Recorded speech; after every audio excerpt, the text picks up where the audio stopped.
I don't know what that looks like. It would look really sad to know that you're going to have 60% of your students not move on.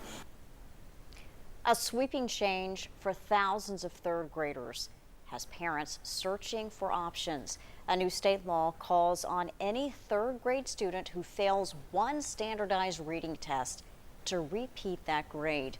Reporter Mary Klingler takes a look at the law and how both parents and school leaders want lawmakers to reconsider the change. Mary?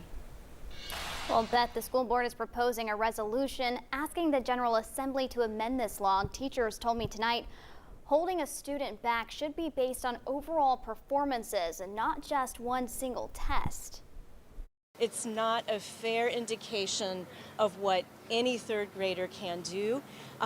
It's not a fair indication of what they've learned throughout the year. Kids across Knox County are waiting for their standardized test results. And this time around, there's some added pressure. I feel like as a parent, I ought to be in the room having a conversation with whoever's making that decision about my child. The state law that goes into effect this year addresses learning loss. It requires all third graders who do not pass a single standardized reading test to be held back and repeat the third grade. Which bothers me as a teacher because our children didn't lose what they knew. They lost opportunities to learn in the spring of 2020 due to a pandemic. Retired West Hills Elementary School teacher Candace Bannister says forcing a child to repeat a grade is a big decision that requires conversation. It should be based on that child's individual needs. It should never be based on, here's a blanket and we're going to throw it over and cover everybody. State Rep Sam McKenzie voted in favor of the retention law in the special session in Nashville, but tonight he says he supports Knox County's resolution to let the school system make its own decisions. And I'm really for giving a lot more autonomy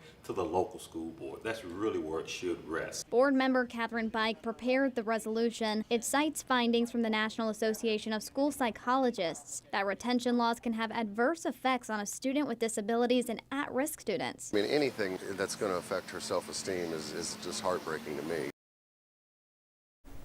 Well, again, under current law, we could see thousands of third graders held back a year, and the Knox County School Board has a plan to vote on this resolution in their next board meeting on Wednesday.